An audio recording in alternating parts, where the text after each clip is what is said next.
238 miles an hour, flat chat, wide open into turn one, and the balance looks excellent for Sato. Paul, big wiggle for Takuma Sato, right in the apex at turn two. One more corner to bring it home. That thing is right on the edge.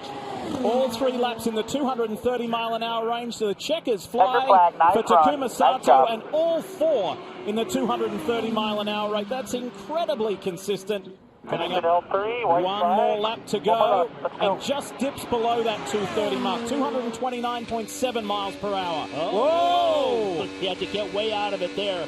That's really going to hurt. Now it's down at the 223 range. That's going to kill this last lap. Smart decision, protect the car.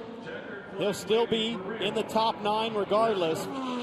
All right, let's watch the speed climb in the lower left-hand corner. This is one fast race car.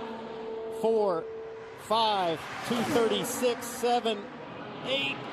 Oh, 240 I saw. There it is.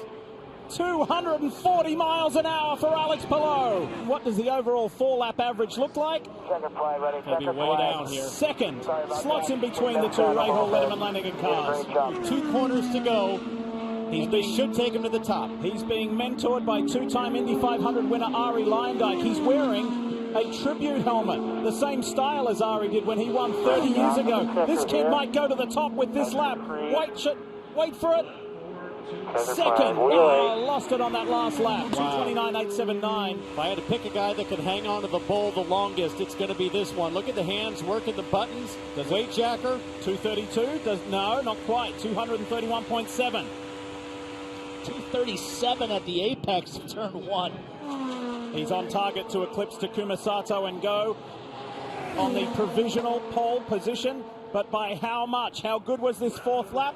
Dixon to the top, 231.051 miles an hour. Where will James Hinchcliffe slot in? Bringing it to the checkered flag. I think it's probably going to be around 4th, 5th. Let's see what the numbers tell us for James Hinchcliffe of Andretti Autosport. And he goes 4th.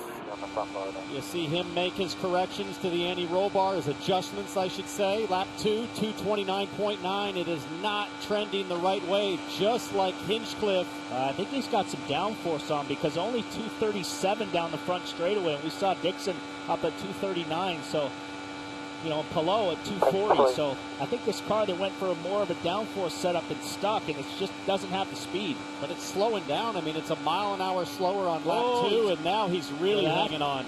He's got to be in the high 231 mile an hour range to challenge Dixon. He is in the 231 mile an hour range. 231.2. Very close between Hunter Ray and VK and Sato. Way through the checker. Here comes RHR. What does the time say?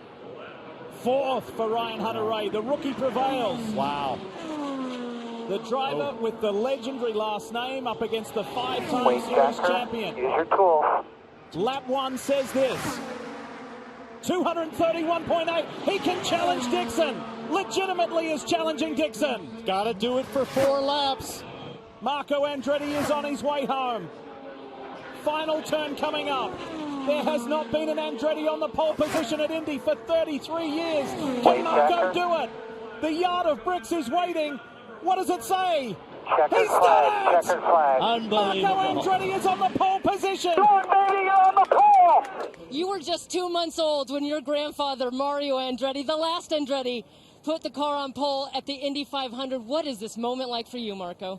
Actually, I thought of him because today I walked out of the motorhome. It was pretty windy, and he said he has a famous quote within us. He doesn't say it to many people, but he says, the wind will scare you, but it'll never crash you. So today, he was right. I don't know if that's right, you know, totally, but it's pretty awesome. Well, what was it like? 4 laps. We heard some of your competitors tell us about the bravery it took, the challenges of the wind. What were those 4 laps like for you? For me, I started feeling at lap 2, which meant it was going to be a long couple of laps. I mean, it was unbelievable. The car was just so loose, and he didn't take his foot off the throttle, and he drove the hell out of it. Watch the 104th running of the Indianapolis 500, Sunday, August 23rd at 1 p.m. on NBC.